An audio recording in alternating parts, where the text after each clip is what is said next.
Execution-style killings of politicians in KwaZulu-Natal are not showing any signs of stopping. But Police Minister Bheki Cele says the tide is turning. Those are his own words. So, have these assassinations and other crimes in the country become a national security threat? The PolitBureau is now in session. A very warm welcome to you. I'm Olim Gambi. In our Johannesburg studio to discuss political killings and other crimes in the country, I'm joined by City Press Editor-in-Chief Mondli Makhanya. And in our Durban studio, we're joined by Futhi Sibiya, a researcher at Zubera Institute for Research and Development.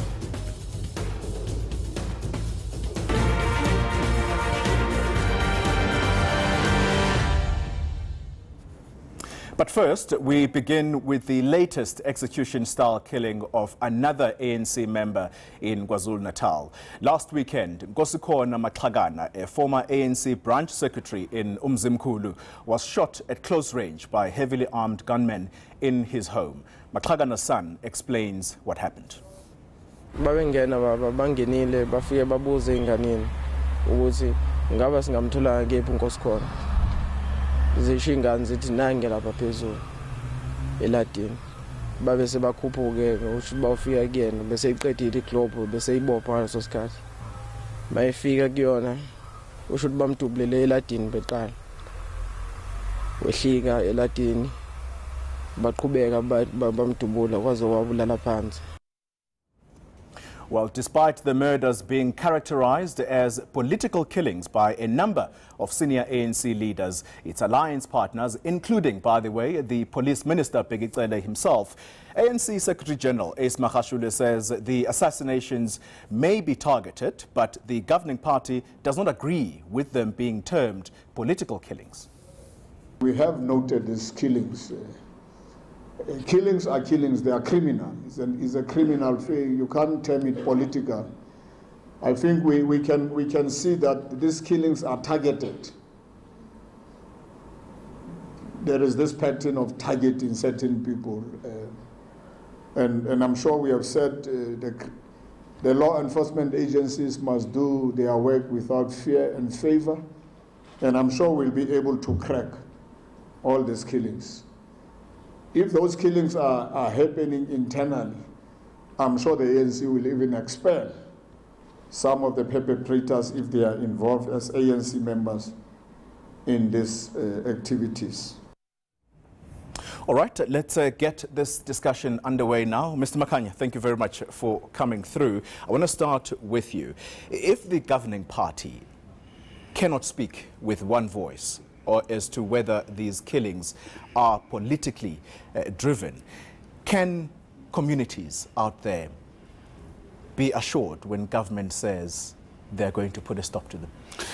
Well, to borrow from a certain gentleman, I think what the Secretary General of the African National Congress has just said now is balderdash or poppycock. Because, like we all know, like the people who have been killed are ANC people, other councillors, or there are other people who are candidates to become councillors, or people who are competing for positions on regional executives or at local level. So these killings are definitely political.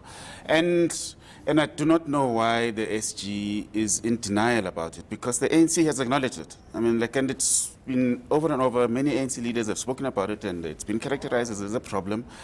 And the leadership of the ANC in KZN has said as much, and at national level before.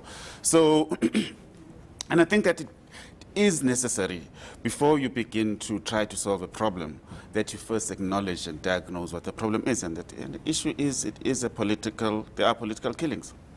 Mr. Sibiya, I want to come to you in Durban and ask you this question. Popular opinion is that these assassinations are largely driven by a fight for resources, particularly at local government level.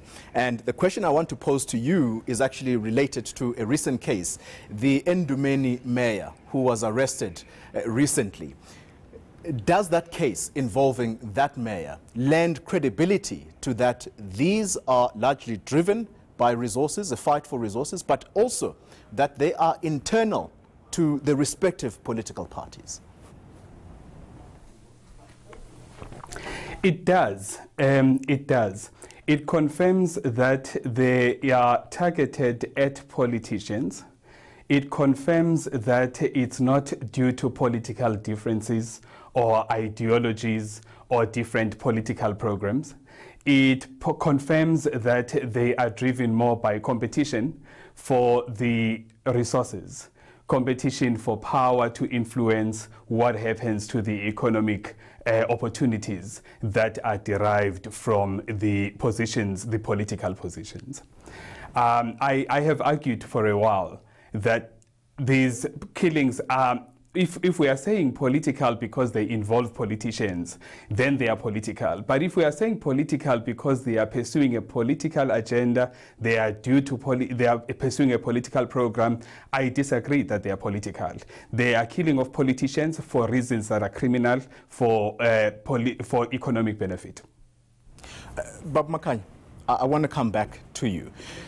Do you think Ace Magashule's argument is convincing when he says that the ANC is indeed, particularly at government level, is dealing decisively with these killings? Are they looking into them seriously? You know, I think that a major problem with these killings is that we have allowed them to become part of the normal practice of politics. For the reasons that have been outlined. And basically, it is competition for resources, it is competition for positions, it is competition for basically an ability to dispense patronage. And you get into a position and do that. So, but what we have done as government, as the society, is to basically accept that political killings in KwaZulu-Natal are normal. When there's another killing, we simply say, oh, yet another political killing in KwaZulu-Natal, and we move on. We've normalized it. Yeah, we've normalized it. And then so when something happens, so when a person sees it happening in Potchefstroom, and that you do this to achieve a certain end, somebody sitting in Richards Bay will think that it's also normal to do so, and someone sitting in Richards Bay, and so on and so on. And before, excuse me, and before you know it, I think that kind of like there's a danger that it may become normal even beyond the borders of KwaZulu-Natal, and that people in other provinces begin to take it as something that you can do. That's a point I want to come to. But before we go there, I want to still take it back to local government level, or to these councillors that are being killed. And if local councillors are at risk, should their safety and security be taken seriously? Well, here's the ANC's Secretary General, Ace Magashule, yet again.